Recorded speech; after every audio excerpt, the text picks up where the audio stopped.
Bonjour à toi, j'espère que tu te portes bien. Alors aujourd'hui on va voir ce que c'est que les mudras, ces espèces de signes que l'on réalise avec les mains et les doigts. Alors qu'est-ce que c'est, à quoi ça sert, comment, c'est ce qu'on va voir aujourd'hui.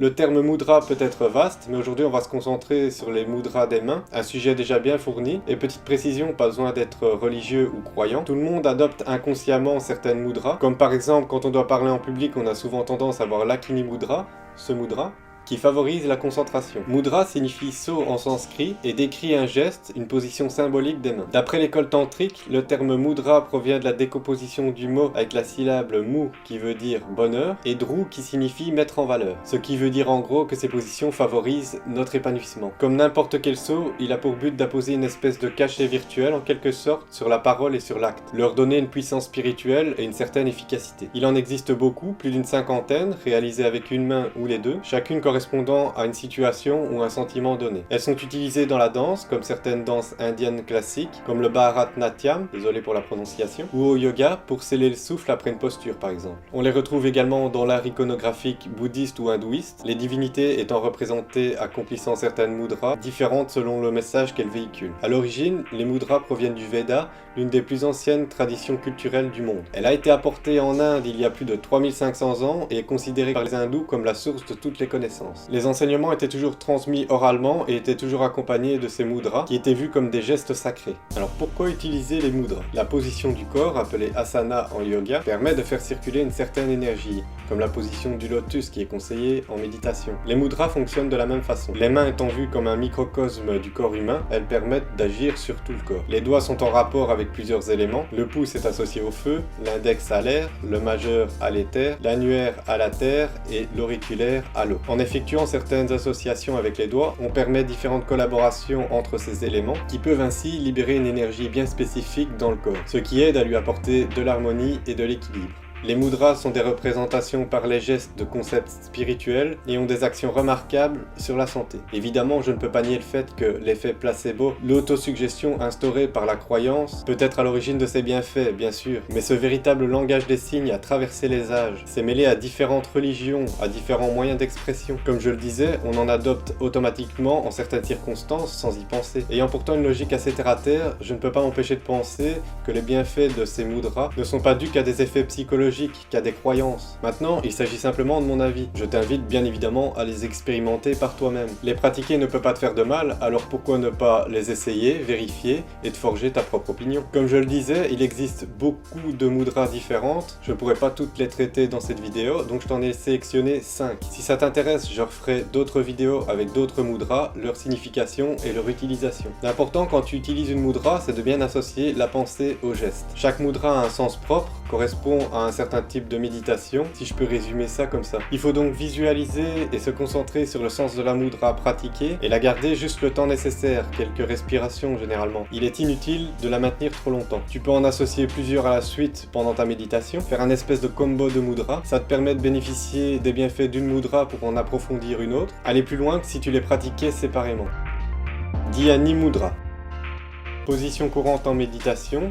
La main droite posée dans la main gauche, la paume vers le haut et les pouces s'effleurant. Mudra de l'élimination de l'illusion, elle apporte un profond sentiment de calme intérieur et de contemplation. Cette mudra encourage la méditation sans effort, elle aide à créer un espace entre les pensées et nous permet d'expérimenter le silence intérieur. Les mains forment un bol qui symbolise que nous sommes intérieurement libres, purs et vides, prêts à recevoir tout ce dont on a besoin pour avancer sur notre chemin spirituel. Pendant ta méditation et l'utilisation du Dhyani Mudra, essaie de garder ton esprit silencieux. Rappelle-toi qu'on s'ouvre pour être rempli. Tes sentiments et tes pensées déterminent la qualité de l'énergie collectée dans le bol. Petit truc, tu peux t'imaginer un ciel bleu par une journée ensoleillée et tu regardes simplement passer les nuages, en essayant de garder le ciel aussi clair que possible. Ou tu peux aussi répéter une affirmation du genre « Avec gratitude, je reçois les cadeaux et les opportunités qui me reviennent ». Jnana ou Jnana Mudra et Shin Mudra. Il s'agit d'une autre mudra courante en méditation. Elle symbolise l'union de soi avec l'univers. Le pouce représente l'âme universelle appelée Brahman, et l'index représente l'âme individuelle, appelée aussi Atman. Le feu,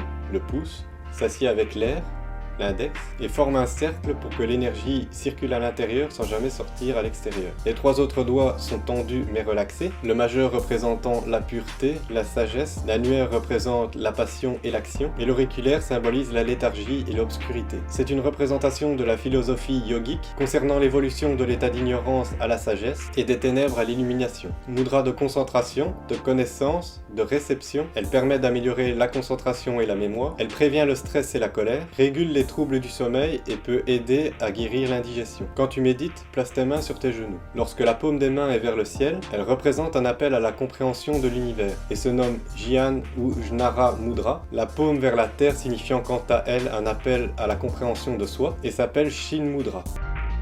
Ganesha Mudra. Ganesh est le dieu éléphant, l'une des divinités les plus connues dans l'hindouisme. Il aurait le pouvoir d'ôter les obstacles sur le chemin. Cette mudra a été nommée en son honneur car elle permet de donner la volonté de persévérer quand on se sent abattu. Ce geste écarte les craintes et aide à surmonter les obstacles. On amène les mains au niveau de la poitrine, la paume de la main gauche vers l'extérieur. On accroche ses doigts ensemble en formant une espèce de crochet avec les mains. Quand tu expires, tu dois écarter tes bras vers l'extérieur sans séparer les doigts. Ils se tiennent fermement. Relâche en inspirant sans quitter la position. Fais ça sur quelques respirations, 5 ou 6. L'important c'est d'en faire le même nombre dans l'autre sens ensuite. Quand c'est terminé, on relâche la tension dans les bras et on amène les mains au niveau du sternum. Là, tu peux rester en position tant que tu veux et tu te concentres sur ta respiration. Cette mudra travaille sur l'ouverture de l'anahata, le chakra du cœur. Elle agit sur la capacité à recevoir et à donner de l'amour. Elle est aussi très bonne pour les muscles de la poitrine, des bras et des épaules. Elle aide à régler les problèmes respiratoires et améliore le fonctionnement du cœur. Ksepana Mudra. En sanskrit, Ksepana veut dire jeter, laisser partir, abandonner. C'est une mudra de détoxication. Elle évacue le stress, la frustration et la négativité. Il faut entrelacer ses doigts et tendre les index qui se touchent de telle façon qu'ils forment une flèche. Les pouces sont croisés et reposent dans le creux entre le pouce et l'index de l'autre main. Je n'ai pas trouvé au cours de mes recherches si on place le pouce gauche sur le pouce droit ou inversement, ni si ça a une importance. Généralement, on voit toujours le pouce gauche sur le pouce droit dans les représentations. Si tu trouves ou tu connais la réponse, n'hésite pas à m'éclairer dans les commentaires, ce serait super sympa. Tu peux le réaliser simplement en pointant les doigts vers le bas et quand tu l'effectues, tu te concentres sur le fait que toutes les énergies négatives, usées ou inutiles quittent ton corps par le bout de tes index. Tu peux te répéter cette affirmation en même temps que tu médites. Je laisse partir tout ce qui est négatif en moi. Personnellement, c'est une technique que j'effectue même un peu partout quand je ressens trop de stress ou de négativité en moi. Mais il existe une autre technique un peu plus poussée. On commence avec la mudra au niveau du cœur, index vers le haut. À l'inspiration, on tourne les index vers le bas et on étend les bras légèrement. Et toujours dans cette inspiration, on relève les bras au-dessus de la tête. À l'expiration, les doigts touchent le front, continuent à descendre le long du nez, puis des lèvres et le long du menton, puis se replacent au niveau du cœur. Et ensuite, on recommence le cycle. À l'inspiration, visualise une énergie lumineuse qui s'écoule en toi et à l'expire, tu laisses partir toute la négativité en imaginant une fumée noire par exemple. Par contre, que ce soit pour la première ou la seconde technique, elle ne doit pas être pratiquée longtemps ou trop répétitivement, la bonne énergie pouvant également sortir du corps. Je te conseille 7 respirations maximum. Akini Mudra. Akini est le nom d'une divinité féminine hindoue qui personnifie l'énergie du chakra Ajna, le 3e œil. Activer et équilibrer cette énergie est associé à l'imagination, la clairvoyance, l'intuition et à la connaissance intérieure. Mudra de concentration, de réflexion et d'activation de l'intellect. Il permet l'échange entre les 2 hémisphères cérébraux et améliore la mémoire. Ici, tous les éléments et canaux énergétiques sont activés de manière égale. Comme je le disais, il s'agit d'une mudra qu'on adopte parfois spontanément, quand on doit réfléchir ou prendre la parole en public par exemple. Il suffit de joindre les doigts des mains, le bout de chaque doigt s'effleurant et écarter légèrement les doigts. A l'instar du mala, objet de concentration très pratique dont je te parle dans cette vidéo, je te mettrai le lien quelque part, les mudras peuvent être très pratiques pour favoriser la concentration pendant la méditation. Et hormis leur côté un peu mystique si on veut, elles aident à rester focalisées sur ce qu'on recherche pendant cette méditation et sont à mon sens indissociables d'une bonne pratique. Sur ce, je te laisse, n'hésite pas à me laisser un petit pouce bleu ou à lâcher un commentaire, à t'abonner si ce n'est pas déjà fait pour ne rien manquer. Et moi je te dis à bientôt, très bonne méditation à toi et à la prochaine!